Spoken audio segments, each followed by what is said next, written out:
na chombo kimezama na kuna watu wameokotwa.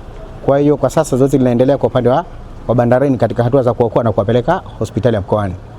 Kwa hiyo baada ya kupata taarifa hizi, na sisi kama mkoa itabidi tufanye taratibu, tukawatanguliza maafisa wetu wadogo kwa ajili ya kuja kufanya uhakiki na kuangalia zile status zao na kuweza kufahamu ni raia wa nchi gani. Akizungumzia tukio hilo, mkuu wa wilaya Mkoani Miza Hassan Faki ameelezea tukio hilo. Mimi nilipokea simu kutoka kwa sheha wangu wa shehia ya Kengeja akiniambia kwamba kuna chombo kimeokotwa baharini ikiwa kina watu ambao hawajui, lakini baadaye aliniambia kwamba watu hawa wanakisiwa kwamba si raia wa hapa kwa sababu hawawezi kuongea Kiswahili.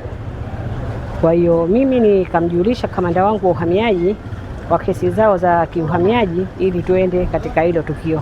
Kwa bahati tumekwenda na kamanda wangu wa uhamiaji, tumefika kwenye tukio kwa wakati kabisa. Tukifika ndo kwanza watu wakawa sasa chombo kinafika bandarini.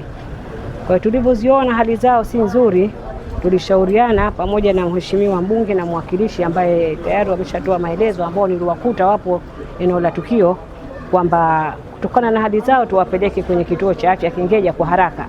Lakini kwa idadi ya watu ilivyokuwa, niliwashauri kwamba tusiende kituo cha afya Kengeja kwa sababu kile ni kituo, wahudumu watakao kuwepo pale watakuwa ni wachache. Kwa hiyo nikapiga simu kwa daktari dhamana wa hospitali ya Abdalla Mzee ili aweze kutayarisha timu yake ya madaktari ikimpa taarifa kwamba tunakwenda na hiyo hali ilivyo. Daktari dhamana hospitali ya Abdalla Mzee Mkoani Dr. Abudu Khamis Mabadi amekiri kupokea majeruhi hao pamoja na maiti mnamo majira saa 5 asubuhi na kuwapatia huduma za haraka. Majira ya saa 5 tulipokea majeruhi ambao wametokea kupata ajali ya kuzama, na tumepokea takriban majeruhi 39 na mmoja tayari akiwa amefariki, maana jumla watakuwa ni 40.